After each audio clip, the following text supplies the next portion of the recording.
Buenas amigas y amigos, gracias por estar con nosotros en su programa Tras la Posverdad. Yo, Oscar Pérez, y nuestro conductor y productor Melvin Hilario le damos la bienvenida. Antes que nada, queremos darles excusas por haber estado ausente durante prácticamente un mes y medio debido a vacaciones y diligencias que nos mantuvieron acá en los Estados Unidos fuera del aire. Hoy quiero tomar este espacio para retomar un tema que ha sido central acá, y es el tema de la guerra en Ucrania y de la problemática alrededor de la geopolítica mundial. En este programa fue la primera vez que se habló de la particularidad de la guerra, que no iba a ser una guerra total como se esperaba, sino que iba a tener vestigios muy peculiares. Y al mismo tiempo establecimos que Ucrania iba a perder. Lo que nosotros todavía estamos hablando cuando apenas comenzó la guerra, por allá en mayo, abril, no habíamos preestablecido era que los Estados Unidos, Europa, iba a perder con la totalidad que hemos visto. Antes, para nosotros poder explicar lo que está pasando y que la gente se entienda por qué Occidente perdió en la guerra en contra de Rusia, tenemos que establecer claramente cuáles son los objetivos de la guerra. Desde el punto de vista de Rusia, el objetivo máximo de la guerra y principal es el mantenimiento de una separación con las fuerzas de la OTAN, o sea, impedir que Ucrania sea parte de la OTAN. Esa es la misión principal número uno.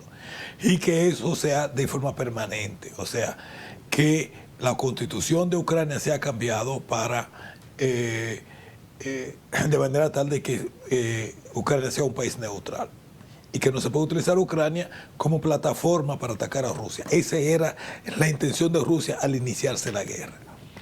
La intención de los Estados Unidos era la destrucción, y de Occidente era la destrucción de Rusia, de manera tal de que con una Rusia o dividida o destruida, o en el caso en el menor de los casos, una Rusia con un presidente que fuera un pelele de Occidente, separar a Rusia de la unión con China y desde ahí atacar a China.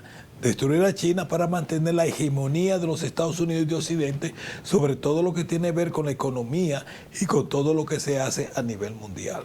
Esos eran los objetivos básicos de cada una de las partes. Lo que los Estados Unidos pretendía con la guerra era a través de la justificación de la guerra, justificar las sanciones en contra de Rusia, que eran las que iban a tumbar a Putin a través de la creación de una crisis económica tan profunda en Rusia que haría imposible su viabilidad económica y por ende la posibilidad de mantener la guerra. Al mismo tiempo que ellos iban a apartar a Rusia completamente del resto del mundo. Se esperaba que con el ataque de Rusia a Ucrania, el mundo entero le iba a dar la espalda. Bueno, ni una cosa ni otra cosa pasó. Lo que ha pasado es todo lo contrario. El principal perdedor en estos instantes en la guerra después de Ucrania es Europa. Es Europa. Hoy estamos en día, algo que era impensable en febrero de este año. Hoy se está hablando de la descentralización de Europa. Hoy Europa se encuentra en una situación donde su industria está desapareciendo, donde Inglaterra hoy día se encuentra en una situación de completa inestabilidad política, donde cada elecciones que hay en Europa gana un partido, como pasó recientemente en Noruega, como pasó en Suecia, como pasó en Italia, como se reconfirmó el puesto en Hungría, como pasó en Bulgaria 2 veces, como pasó en una de las repúblicas del Báltico. Cada vez que hay una elección gana la derecha. Y es tanto así que ahora mismo en En España, una de las figuras principales para la próxima elección del año que viene es una personaje de la extrema derecha. O sea, que lo que nosotros vemos frente a nuestros ojos no solamente la pérdida de capacidad industrial de Europa, sino el desmoronamiento completo de la hegemonía occidental y en específico más marcados en Europa.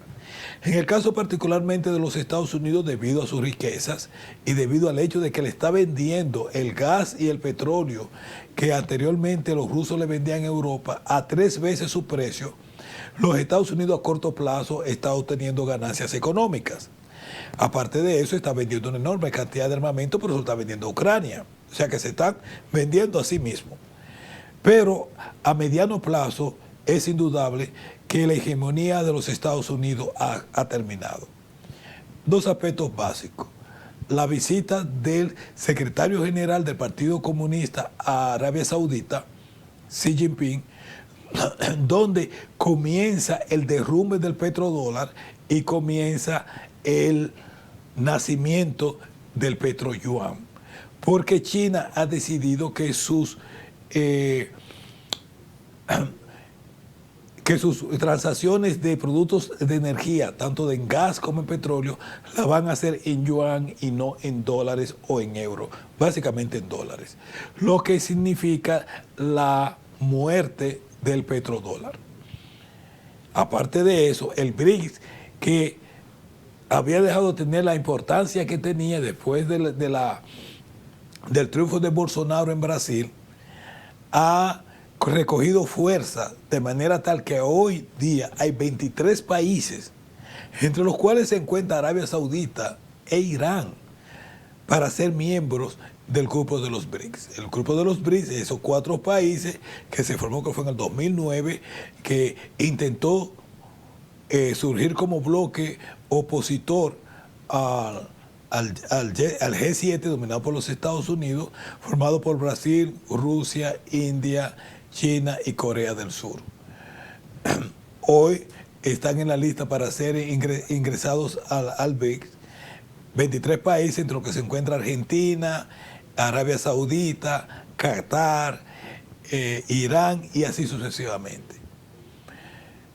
Otro golpe profundo para los Estados Unidos, aparte de la disminución de la importancia del dólar a nivel mundial, que es extremadamente importante para los Estados Unidos y uno de sus principales razones de influencia, es el hecho de que el mundo se ha dado cuenta que se puede vivir sin los Estados Unidos, de que nosotros no necesitamos los Estados Unidos ni su sistema financiero para poder sobrevivir. Y eso ha conllevado a que más y más países, especialmente los grupos africanos, estén más interesados en negociar con China y Rusia que negociar con los Estados Unidos. Y para muestra basta un botón. 50 y pico presidentes africanos fueron a Rusia a juntarse con Putin, mientras que ahora en una contraofensiva los Estados Unidos están intentando ir a África a ver si ellos logran convencer a los gobiernos africanos de que retornen al redil. Algo muy difícil, porque de la única forma que los Estados Unidos va a poder competir a nivel mundial con China es ofreciendo las mismas condiciones, tanto en préstamos como a nivel de desarrollo, que ofrece China. Y eso va a significar para los Estados Unidos no seguir defendiendo esas oligarquías, específicamente en Latinoamérica, que han desangrado a sus propios países. La situación, las guerras comienzan en una forma y nadie sabe cómo terminan. En estos instantes, desde el punto de vista de lo que es la guerra, que es solamente un aspecto de todo este movimiento de ficha geopolítico, el frente ruso se ha estabilizado, Rusia está a la ofensiva y ya inclusive hasta en la prensa occidental, que era anatema, prohibido decir algo positivo a favor de que los rusos podrían estar ganando la guerra, hoy se habla en forma abierta, por lo menos en los periódicos ingleses e inclusive en periódicos norteamericanos como el New York Times, de que las probabilidades de que Ucrania consiga reconquistar los terrenos perdidos es mucho más que imposible. Por tal razón, el mundo se está avanzando hacia el reconocimiento de una paz en Ucrania que le va a otorgar a Rusia los terrenos ocupados. Y si Rusia, después de estabilizar el frente, comienza a avanzar y Ucrania comienza a perder más terreno, la presión sobre Ucrania para buscar una paz, para preservar por lo menos lo que tienen, se va a incrementar. En estos instantes, los países occidentales alegan que no tienen más armamentos ni municiones para seguirle suministrando a Ucrania, exigiéndole a Ucrania que disminuya la cantidad de municiones que ellos utilizan al día. Hoy Ucrania está utilizando alrededor de 7,000 disparos de artillería diario, pero Rusia está utilizando 20,000. ¿Cómo Ucrania puede reducir la cantidad de municiones de artillería en el instante cuando Rusia sigue incrementando? El hecho de que a Rusia se le van a acabar las municiones no ha pasado, que su economía se iba a desplomar no ha pasado, de que iba a haber descontento internamente dentro de Rusia no ha pasado, de que se iba a lograr aislar a Rusia del resto del mundo tampoco ha pasado. O sea, ¿qué podemos decir? Nos ha salido, digo, a los Estados Unidos, nos ha salido el tiro por la culata.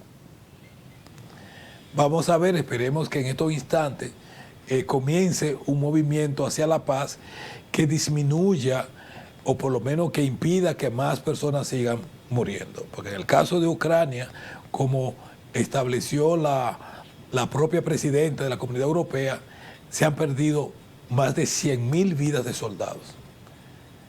Y si tenemos en cuenta que por cada muerto hay 3 heridos, estamos hablando que las pérdidas de Ucrania en soldados son 300,000 más, son 400,000 personas.